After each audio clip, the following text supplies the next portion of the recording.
Hello guys, welcome. We are again going to start with another important term which find mentioning in our syllabus, that is impartiality in our ethics keyword series, right? Again, this is a series which is a score differentiator. If you are stuck at 75, 80, 95, this particular series, using this particular series will help you to boost your marks to 120 plus, right? Okay, now let's start.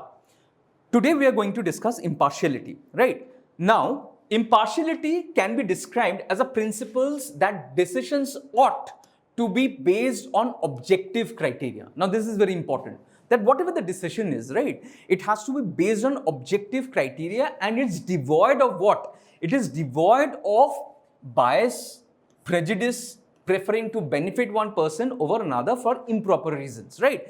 So, whatever decision you take, there will be conflicting claims. Whatever decision you take should be devoid of biases, prejudices, right? And you take based on what? Objective fact. The best example, or one of the examples that you quote in your answer, or we can quote, is from Mahabharata, right? Where when Yudhishthira had the choice of, making alive Bhima and Arjuna, right?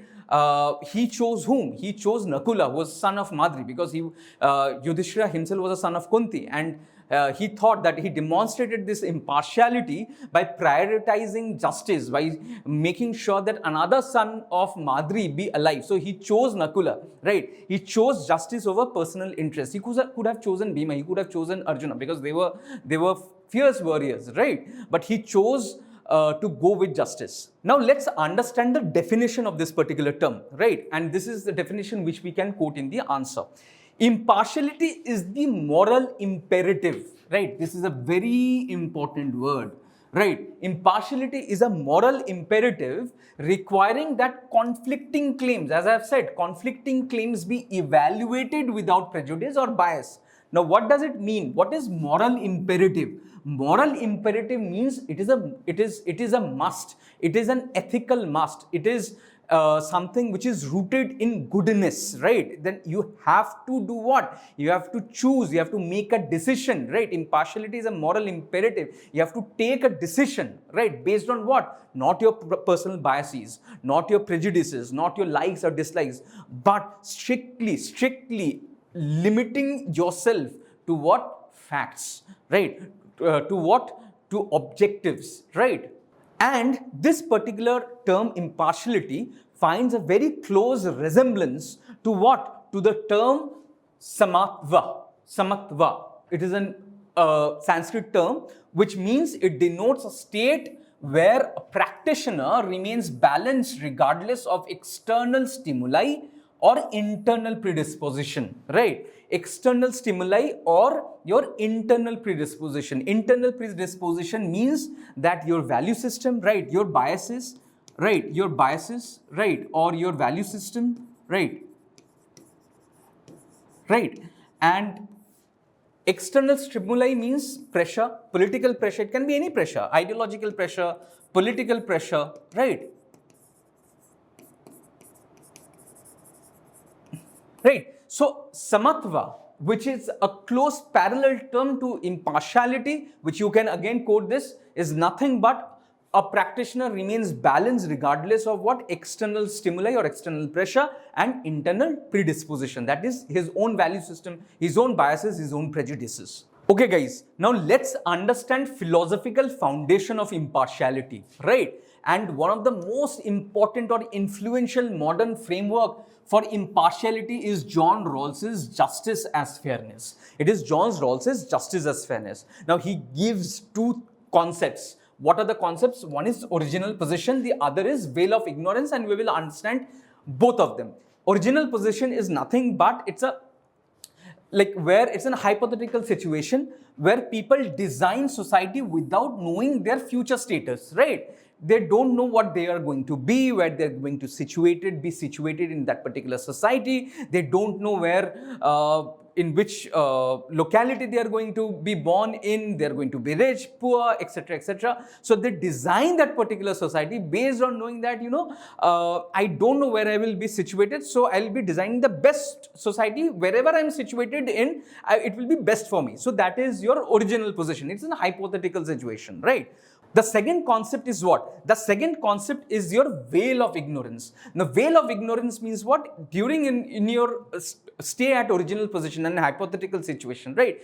You have a veil by which you cannot see what? You cannot see that veil is hiding what? The race, the gender, wealth, and the abilities to ensure impact. So you don't know where you will be situated, what will be your race, what will be your religion, what will be your caste, you don't know. So in that regard, what happens is that you will make the best choice for yourself. You will try to make the society fair. So wherever you are situated, you will be well. So in this particular diagram, again, you can use this particular diagram. So people are, they're discussing principle of justice from this original position. This is the original position. They're discussing the principle of justice.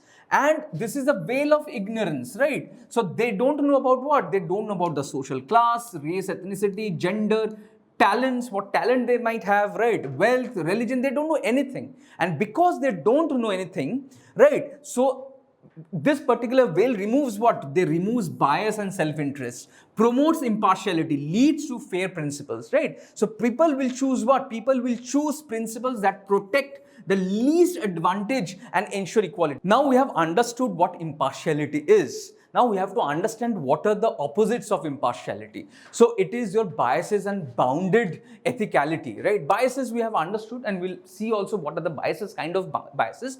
Now let's understand this term called bounded ethicality, right? Let's understand this term, bounded ethicality. Now bounded ethicality describes reality that our ability to make ethical choices is restricted by internal psychological pressures and external social situational factors, right? So your ethical choices is restricted by what? Internal psychological pressures. Internal psychological pressures in the sense what is happening within you, right?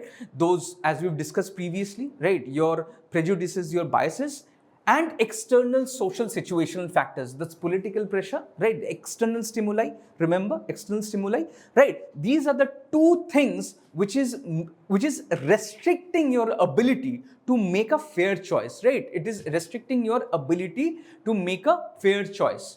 The best example of bounded ethicality will be, if you have not heard about this particular example, is a very important and a quotable example, is your example in case where, this Volkswagen Dieselgate, right? So they were under huge pressure, like again, your external social situation fact, like huge pressure from the company overlords, right? You have to meet the targets, you have to improve the cell, you have to increase the cell, right? So because of that, what did the engineers do? Engineers and managers, under pressure to meet strict emission targets, they have designed a cheat machine, or rather a cheat or a defeat device, where they cheat emission test. They cheat emission test, like, which is again unethical, right? Now, why did they do this particular thing?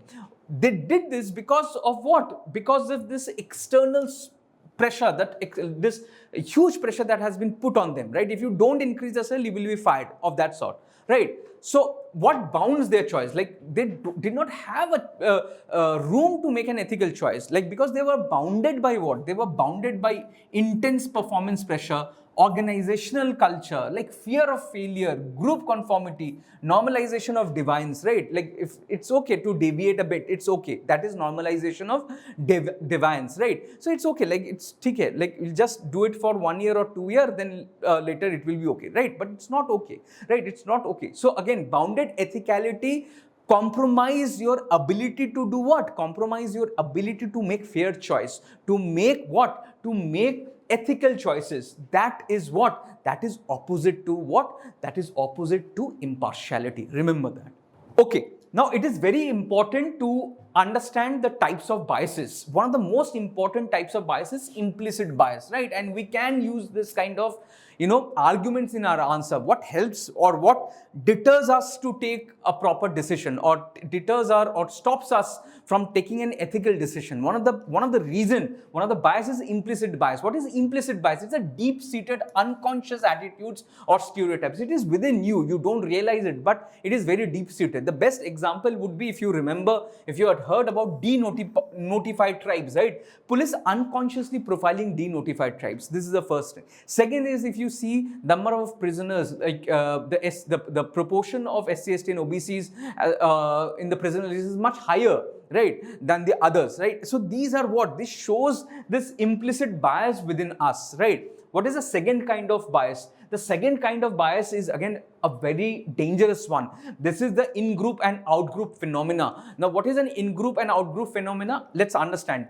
Human possess an evolutionary tendency. Now, this is very important. Why evolutionary tendency? It is there since ages, right? Evolution. It's not something, it's not a 20 years phenomena or 100 years phenomena. It is existing since time immemorial, right? It's an evolutionary tendency to judge and treat those similar to themselves more favorably than those perceived as different. The best example would be what? The best example of this particular in-group and out-group phenomena was during your 9/11, when there was an extremely, like, the Middle Eastern people were made to go through extreme searches in the airports, right?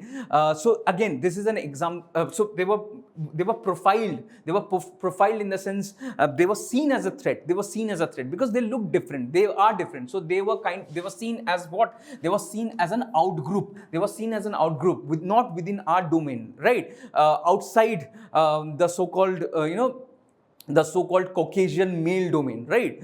So this is again another form of biases, which is again a very dangerous biases and holds us from making impartial decision. The last but not least is your cognitive distortions. Cognitive distortions. Now let's understand this. Now this is very important. It includes what? Number one, self-serving bias. Number one, self-serving bias and conformity bias. Self-serving bias is favoring one's own interest, right? So this is your cognitive distortion. It, like, I'm taking decision based that I will be serving myself, and or conformity bias. Conformity bias means that I will be taking decisions so as to conform with the particular group. The best example in this particular case will be, ICICI's chairman, like erstwhile chairman, Chanda Kochar, rationalizing conflict of interest Videocon loans via self-serving bias, right? So Videocon, we know that her husband was part of Videocon, right? So what she was doing, she was rationalizing, right, this particular conflict of interest. Like, she knew very well that it was not impartial, it was very partial, the loan that was given to Videocon, right? Which again led to a huge issue, and she had to resign from a post, right? Okay, so we have understood the three kinds of biases. Okay, now we know that there are biases.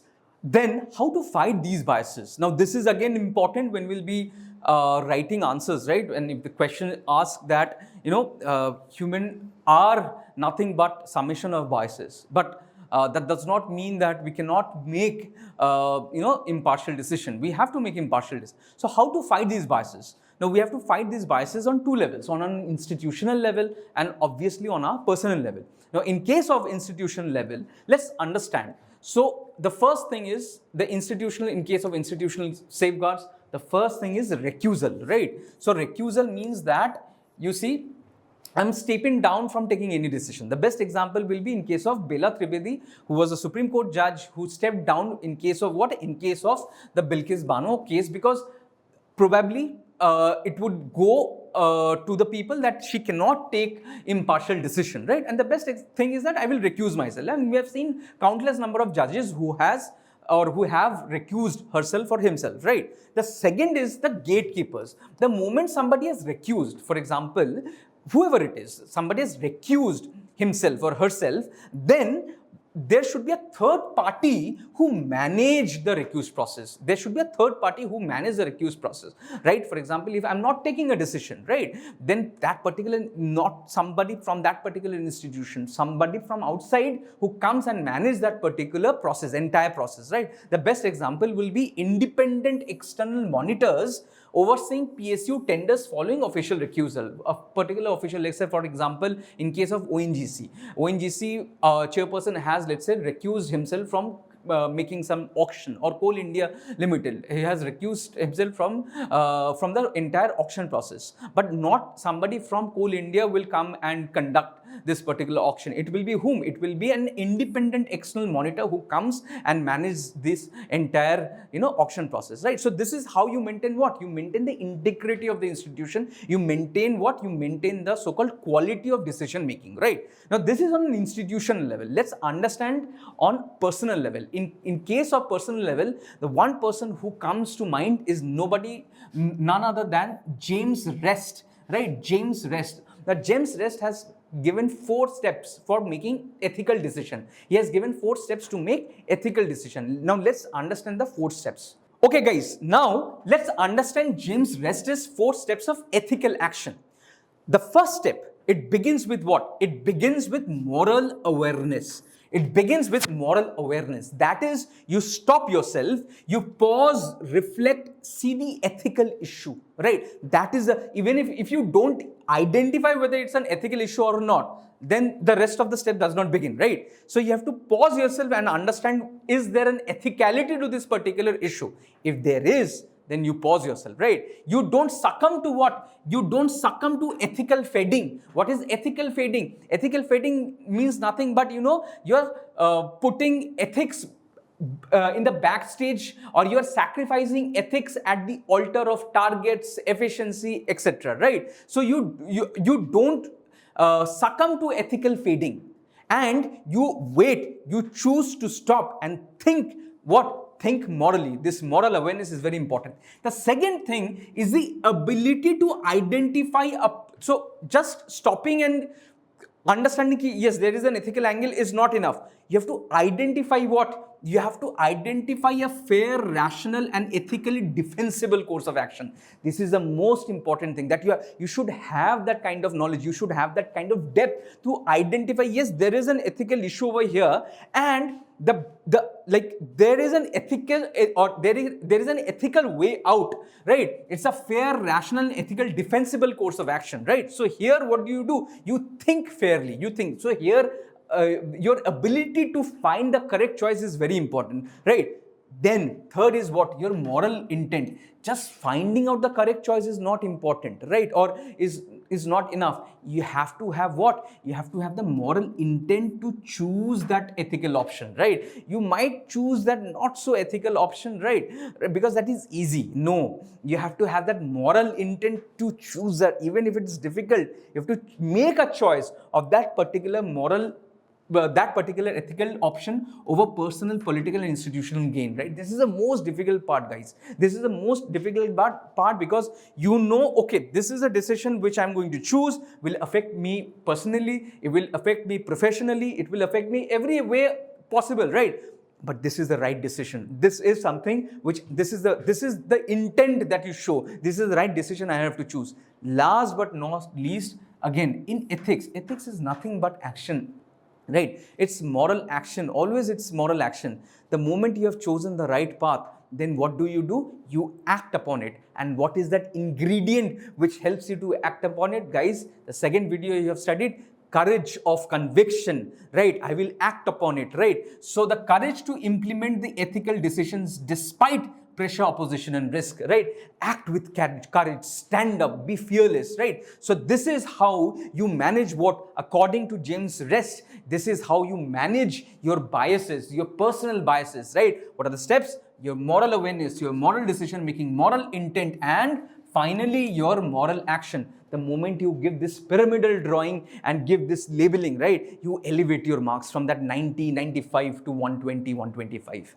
Let's see now some of the examples like impartiality in administration. Here will be in administration, right? Impartiality in administration. So service impartiality and resource allocation based on need and merit. The best example would be your PM Awas Yojana home strictly using objective of SEC data. We know this, right? So impartiality is based on what? Based on need and merit, right? Second is applying and enforcing laws equally without discrimination, which is again like it's very controversial, but again we have seen it has happened, where we have seen in Patna traffic police fining MLA Tej Pratap Yadav because he was not wearing his helmet, right? Then you have procedural impartiality and fairness. This is the most important, procedural impartiality, or we can call it your integrity also. The best example in this case will be procurement.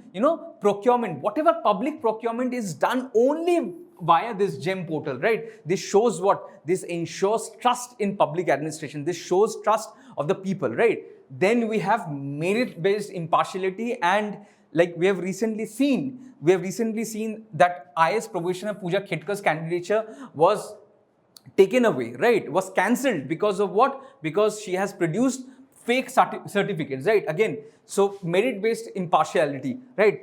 Then we have avoiding personal, financial or social interests that may compromise official neutrality. Again, we have seen an example, SEBI chairperson Madhavi Buch recusing from regulatory decisions involving her previous bank. She was an employer of ICICI Bank. So this is an example of what? Avoiding personal, financial or social interests. Again, recusing herself. Recusal is also what? Is another way of defeating the biases, institutional biases. Remember, you have studied, right? Gatekeepers and your recusal, right? Then what? Then we have evidence-based governance, right? Evidence-based governance in the sense we are just not implementing Delhi GRAP arbitrarily. It is when we reach that particular AQI, let's say 450 or 500, that institutes which level of GRAP should be implemented in Delhi, right? So it is what? It is evidence-based governance. Then we have cultural and diverse impartiality, and this is very important, that cultural, we must ensure that there is plurality in our society, right? Fair treatment of everybody, of all cultures. So in this regard, district administration ensuring equal security for what? Equal security for Ram Navami and Muharram, right? Equal security for both, right? So this shows what? Plurality. This shows impartiality with respect to all cultures. Last but not least, we have speaking truth to power. This is also a sign of impartiality when the higher ups are being partial, where you stand your ground, right? Even if you're a lowly functionary, you stand your ground and show impartiality. And best example would be IS officer Prasad Nair, and he has been suspended for 7th or 8th time, right? He is one of the pioneers of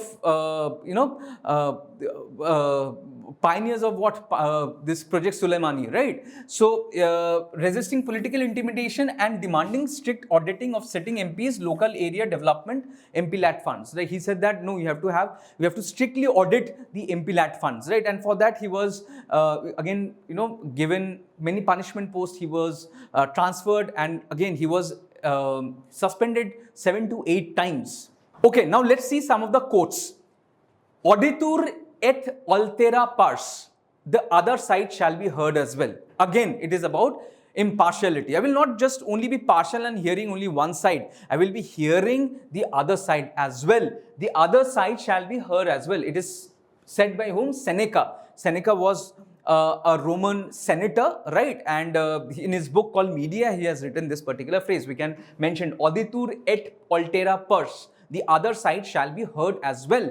Then Stanislaw Jerzy-Lec has given a very famous quote. He said, impartiality is not neutrality, it is partiality for justice. So you cannot say that impartiality and justice are separate. No, neutrality is different. Neutrality means that you don't bring in ethics, right? You don't bring in justice, right? You are very raw, rudimentary in passing a judgment, right? So that is not impartiality. Impartiality has what? Inherently, it has justice in it, right? It is not neutral, it has justice in it. In that regards, you can favor somebody to what? To ensure justice. Last but not least, yes, is your fiat justitia ruat caelum. Fiat justitia ruat caelum. It means let justice be done though the heaven falls. Let justice be done though the heaven falls. This shows the immensity of this particular quote, that whatever happens, the heaven falls, the night becomes day, day becomes night, whatever happens, but justice be done. Impartiality and again, impartiality and justice go together. They are concomitant values. They go together. Okay.